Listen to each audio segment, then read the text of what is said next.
পত্রিকা অফিসের সামনে অবস্থান, জায়গায় জায়গায় ভাঙচুর। সবশেষ ঢাকা বিশ্ববিদ্যালয়ের ছাত্রী হেনস্থায় অভিযুক্ত বিশ্ববিদ্যালয়ের কর্মচারী মোস্তফা আসিফ অর্ণবকে ছাড়াতে শাহবাগ থানায় রাতভর অবস্থান। কারা জড়িত এসব ঘটনায়, কারা এ তৌহিদি জনতা, তা যাচাই বাছাই করেছেন ফরাসি বার্তা সংস্থা এএফপির ফ্যাক্ট চেক বিভাগের বাংলাদেশ সম্পাদক কদরুদ্দিন শিশির। এ নিয়ে তিনি নিজের ফেসবুক ওয়ালে একটি পোস্ট করেন। কদরুদ্দিন দাবি করেন, শাহবাগের ঘটনাটি ধার্মিক সাধারণ জনতার কাজ নয়, কিংবা তাৎক্ষণিক ক্ষোভে স্বতঃস্ফূর্ত ঘটনাও নয়, বরং এগুলো কোঅর্ডিনেটেড ঘটনা। স্ট্যাটাসে সাম্প্রতিক 3টি ঘটনার কিছু ছবি বিশ্লেষণ করেন তিনি। এর মধ্যে রয়েছে গত নভেম্বরে একটি পত্রিকা অফিসের সামনে বিক্ষোভ ও গরু জবাই কর্মসূচি, আর একটি পত্রিকা অফিসের সামনে বিক্ষোভ ও জুম্মার নামাজ আদায়। সবশেষ শাহবাগ থানায় আটক নারী হয়রানিকারী যুবককে ছাড়িয়ে নেয়া।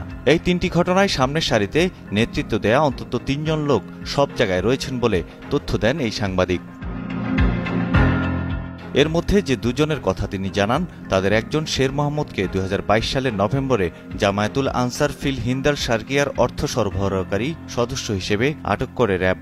অনলাইন শরিয়া গ্র্যাজুয়েশন ইনস্টিটিউট নামে একটি প্রতিষ্ঠানের পরিচালক শের 5ই আগস্টের পর আল কায়দার কালো পতাকার সমর্থনে প্রচারণা চালাতে দেখা যায় তাকে। 2015 সালে হাটহাজারীতে শেরের বিরুদ্ধে সন্ত্রাস দমন আইনে একটি মামলা হয়। পত্রিকা অফিসের সামনে বিক্ষোভে দেখা যায় তাকে। শাহবাগের বুধবার রাতের ঘটনায় তাকে আমির হিসেবে ঘোষণা করে একটি ভিডিও বক্তব্য দেন আতাউর রহমান বিক্রমপুরী।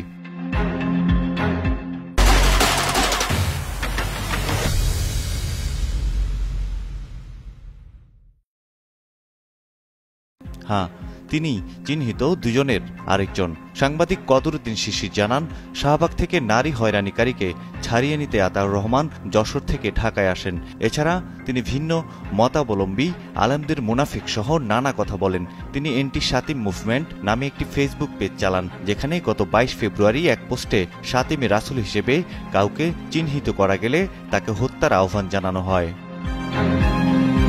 ফেসবুক পোস্টে কদরুদ্দিন আরও জানান, আতাউর কারাগারে থাকা জঙ্গিদের মুক্তির জন্য কাজ করা বৈষম্যহীন কারামুক্তি আন্দোলনের একজন কেন্দ্রীয় সমন্বয়ক। শেষ লাইনে তিনি লেখেন, তৌহিদি জনতার স্বতঃস্ফূর্ত কাণ্ড বলে প্রচার চালানো হলেও দেখা যাচ্ছে এই ঘটনাগুলোতে মানুষের জড়ো করার পেছনে উগ্রপন্থী কর্মকাণ্ডের সঙ্গে সক্রিয় ব্যক্তিদের কোঅর্ডিনেশনের বিষয়টি স্পষ্ট।